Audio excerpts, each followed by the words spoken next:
What is a nightmare? The root of the word nightmare is mare, which is an urban legend of a creature who sits on your chest, causing you to experience bad dreams or paralysis. The psychological definition is a disturbing dream associated with negative feelings such as anxiety or fear that awakens you. Both A Nightmare on Elm Street and Mara tackle the concept of a nightmare. However, almost being 30 years apart, the concept of a nightmare is drastically different in these horror films. The plot, auditorial, and visual effects are what separate these films apart in the horror genre.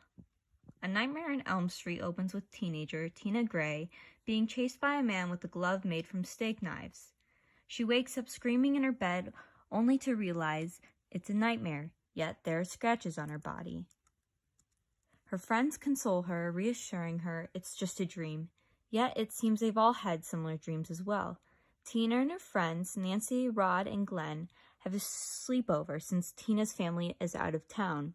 In the middle of the night, Tina's body starts levitating in the air as she is slashed apart by an unknown force. No witnesses were present, so it was assumed that her boyfriend Rod killed her. The next morning, he is arrested by Nancy's father. Nancy continues to see the man in her hyper-realistic dreams at school, and then later when she falls asleep in the bathtub.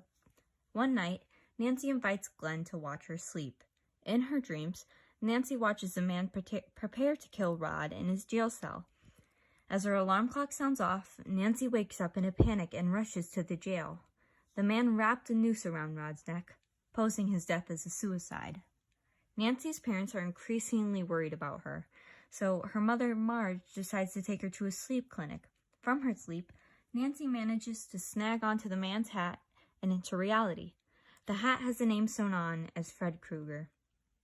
From this, Marge reveals that Fred Kruger was a child murderer who was released on a technicality.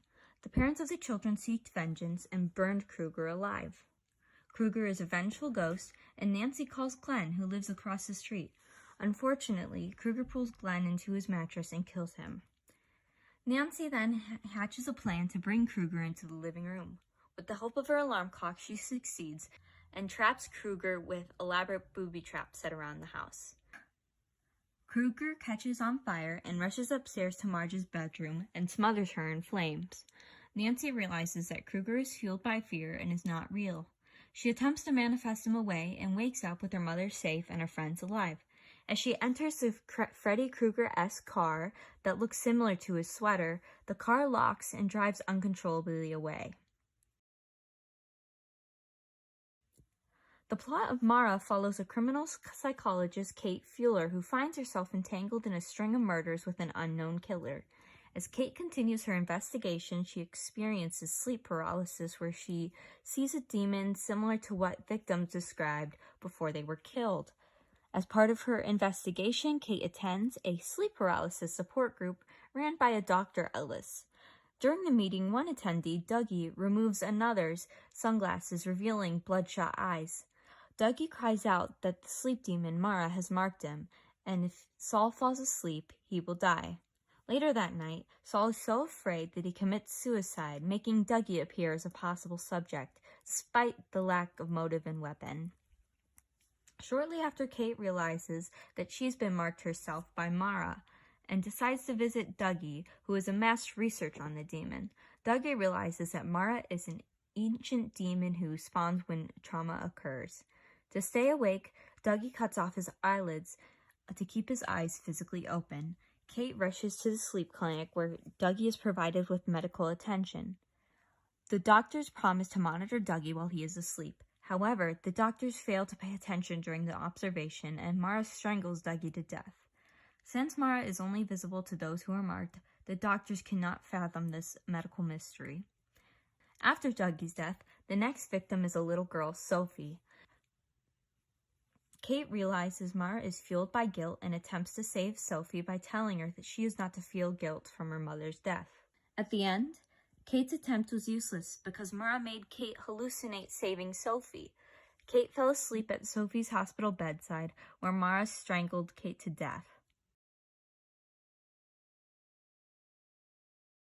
In comparison to A Nightmare on Elm Street, the plot of Mara is exceedingly complex.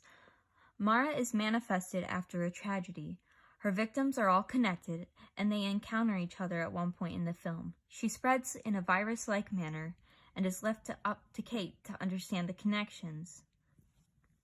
Additionally, the paranormal beings of each film contrast drastically.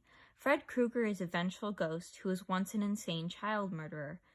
His weapon of choice is steak knives bound to leather gloves to give him a weapon that is claw-like.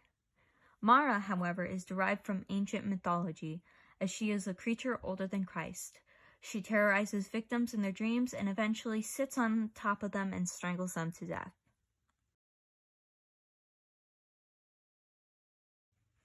From the audio aspect, A Nightmare on Elm Street is a classic 80s horror movie that utilizes synthesizer. Additionally, Kruger has what is known to be as a musical motif. Whenever he is about to appear, a certain tone plays. This can be marked off as corny, yet was extremely popular in the era. Mara is a psychological thriller that utilizes bouts of silent and light orchestral music to create suspense. In the most intense scenes, silence is used to immerse the viewer in the movie. Any music in such a tense scene can delegitimize the fear created by the other aspects of the film.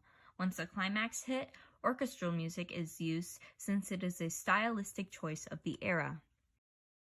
For the visual aspect, the biggest difference in visuals while comparing A Nightmare on Elm Street to Mara is the usage of camera angles. Mara tends to utilize different camera angles than the other film. Throughout Mara, the intense close-up shot is used to create a sense of distortion and fear. Sometimes a POV shot is used.